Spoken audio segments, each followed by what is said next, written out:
ဗုဒ္ဓဘာသာဆိုတာဘာပါလဲရှင်ဗျာဘယ်မူတွေကိုအခြေခံပါလဲဗျာဗုဒ္ဓဘာသာရဲ့အန်တိတ်မှရည်မှန်းချက်ကရောဘာပါလဲဗျာဗုဒ္ဓဘာသာဆိုတာမြတ်စွာဘုရားရဲ့အဆုံးအမဘဝမှာဘယ်လိုနေရမယ်ဘယ်လိုထိုင်ရမယ်ဘာတွေလုပ်သင့်တယ်ဆိုတဲ့ way of life ကောင်းကျိုးချမ်းသာရစေနိုင်တဲ့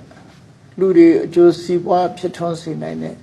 အကြောင်းတရားတွေကိုလှုပ်ဆောင်ပြီးလူတွေဆင်းရဲဒုက္ခရောက်ရှိစေနိုင်တဲ့အဆိုးတရားတွေကရှောင်ရှားဖို့သွန်သင်ဆုံးမတဲ့ဘုရားရဲ့အဆုံးအမတွေကိုဗုဒ္ဓဘာသာလို့ဆိုရမှာဖြစ်ပါတယ်။တိရိလင်္ကာနိုင်ငံမှာဗုဒ္ဓဘာသာဆိုတဲ့အသုံးကိုမသုံးဘဲနဲ့ဗုဒ္ဓဂမလို့ထည့်သုံးတာရှိတယ်။ဗုဒ္ဓဂမဆိုတာဗုဒ္ဓရဲ့အာဂမမြတ်စွာဘုရားရဲ့အဆုံးအမတရားတော်တွေတို့ဒီလိုပဲအဓိပ္ပာယ်ရပါတယ်။ခုခေတ်တော့ဘာသာပြန်တဲ့အခါဘာသာဆိုတာ religion ကိုယ်ကစိတ်ကမှုတွေကိုအခြေခံပြီးတော့ဘာသာဆိုတဲ့စကားလုံးကိုသုံးလာကြတာဖြစ်တယ်။မြတ်စွာဘုရားရဲ့အဆုံးအမတွေဆိုတာလိုက်နာကျင့်သုံးရမှာဖြစ်လို့ကိုယ်ကစိတ်ကမှုဆိုတဲ့ဟာကတွဲဖက်ပြီးတော့ပါလာတဲ့အရာတွေသာဖြစ်တယ်ပေါ့မှန်ပါဗျာအဓိကကဘုရားဘာသာဆိုတာမြတ်စွာဘုရားရဲ့အဆုံးအမသွန်သင်ပြသတဲ့စကားတွေပဲဖြစ်တယ်။ဒါပြင်မြတ်စွာဘုရားကဘာတွေဆုံးမတော့ဆိုတော့ကိုကျင့်သီလကောင်းမှုနဲ့လူချင်းအကျဉ်းတရားထားဖို့ရှင်ထဲမှာရှိတဲ့လူတွေရဲ့စိတ်နှလုံးကိုပူပန်စေတတ်တဲ့ကိလေသာတရားတွေကိုလျှော့နှဲအောင်လျှော့ချနောက်ဆုံးမှာအပြည့်တိုင်ဖြည့်ရှင်းပြီးဆဲတော့ကလွတ်မြောက်ဖို့ဆိုတာကိုမြတ်စွာဘုရားဟောခဲ့တာဖြစ်တယ်။အကျဉ်းချုပ်ပြောရမယ်ဆိုရင်ဘုရားရဲ့အဆုံးအမစကားတွေကိုပိဋကတ်30နိကေ9ပြဓမ္မခန္ဓာပေါင်း8400မှာဒီမှတ်တမ်းတင်ထားတာ။အဲ့ဒီမှတ်တမ်းတင်ထားတဲ့မြတ်စွာဘုရားရဲ့အဆုံးအမတွေအားလုံးကိုဗုဒ္ဓဘာသာဗုဒ္ဓရဲ့ဆုံးမသွန်သင်ချက်များလို့ဒီလိုအတိပ္ပယ်ကိုယူရမှာဖြစ်တယ်ပေါ့နော်အဲ့ဒီဗုဒ္ဓရဲ့သွန်သင်ဆုံးမချက်တွေကိုလိုက်နာတဲ့ပုဂ္ဂိုလ်တွေကြတော့ဗုဒ္ဓဘာသာဝင်လို့ခေါ်ကြတယ်မှန်ပါဗျာအလားတူပြန်တဲ့ religion ဆိုတဲ့အင်္ဂလိပ်ဘာသာစကားကရှုံချီမှုနဲ့ကိုးကွယ်မှုကိုခြေခံပြီးတော့ပြောတဲ့စကားမှန်ပါဗျာဒီမှာတော့အဲ့လိုယုံကြည်မှုနဲ့ကိုးကွယ်မှုကိုအခြေခံတာမဟုတ်ပဲနဲ့လက်တွေ့ကျင့်သုံးမှုကိုဆိုလိုတာဖြစ်လို့အချင်းချင်းမှတ်ရမှာတော့ဘုရားဘာသာဆိုတော့မြတ်စွာဘုရားရဲ့အဆုံးအမတရားတော်များပဲဖြစ်တယ်သူရဲ့အန်တိတ်မှရည်မှန်းချက်ကရောဘာများဖြစ်မလဲဘယ်မူတွေကိုအခြေခံတယ်ဆိုတာလေးကိုပြောအောင်နော်မှန်ပါဗျာ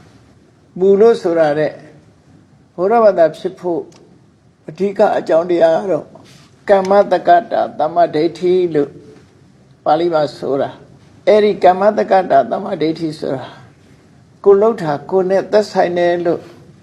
ခံယူချက်ကိုအခြေခံတယ်မှန်ပါဗျာဘာမှလို့အများနာလဲတာနဲ့ပြောရမယ်ဆိုရင်ကံဤအကျိုးကိုလက်ခံတယ်မှန်ပါဗျာကံတရားကိုလက်ခံတယ်ကံတရားရဲ့အကျိုးကိုလက်ခံတယ်မှန်ပါဗျာအဲ့ဒီကံဤအကျိုးကိုလက်မခံရင်ဘုရားဘာသာမဖြစ်နိုင်ဘူးမှန်ပါဗျာရသော်ဘုရားလည်းကမ္မဝါဒီကရိယာဝါဒီဒီကုသိုလ်အကုသိုလ်ဆိုတာလုံးလို့ရတယ်ကုသိုလ်အကုသိုလ်ဆိုတာရှိတယ်လို့လက်ခံတဲ့ဝါဒဖြစ်တယ်မှန်ပါဗျာအဲ့ဒီကမ္မတက္ကတာသမ္မာဒိဋ္ဌိလို့ဆိုတဲ့ကိုလှုပ်တာကိုရတယ်ဆိုတဲ့ကမ္မဝါဒကရိယာဝါဒကိုအခြေခံတာပဲဖြစ်တယ်ပေါ့မှန်ပါဗျာအဲ့ဒါကိုအခြေခံပြီးတော့မြတ်စွာဘုရားကချင်းစင်တွေကိုသတ်မှတ်ထားတယ်သီလသမာဓိပညာဆိုအဓိကကိုကျင့်တရားကောင်းမှုကနံပါတ်1မှန်ပါဗျာကိုကျင့်တရားကောင်းပြီးတဲ့အခါစိတ်ဓာတ်ငြိမ်သက်အောင်လေ့ကျင့်တာနဲ့ထိုငြိမ်သက်မှုကြောင့်ရရှိလာတဲ့အသိပညာမှန်ပါဗျာအဲ့ဒါတွေကဘုရားဘာသာရဲ့အကျမ်းမြင်ကျင့်စိတ်တစ်ခုလို့ပြောရမှာဖြစ်တယ်မှန်ပါဗျာ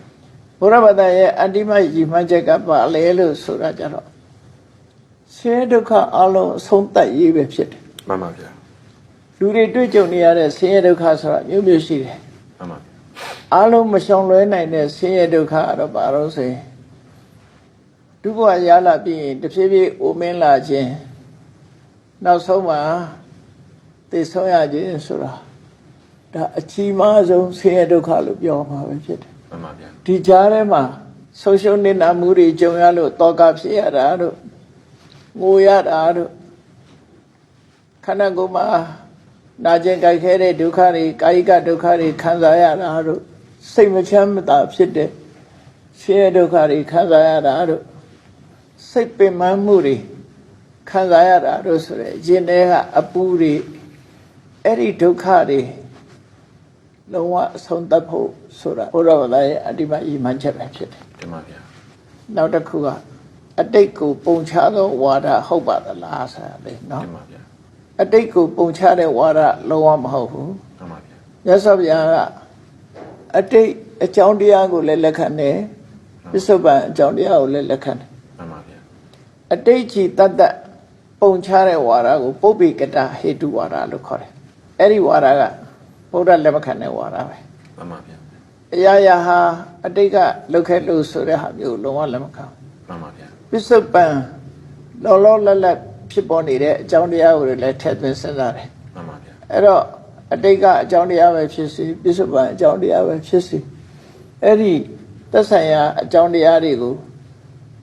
လက်ခံယုံကြည်ပြီးအတိမတ်ပြုတဲ့ဝါဒသာလင်ဘုရားဝါဒဖြစ်တယ်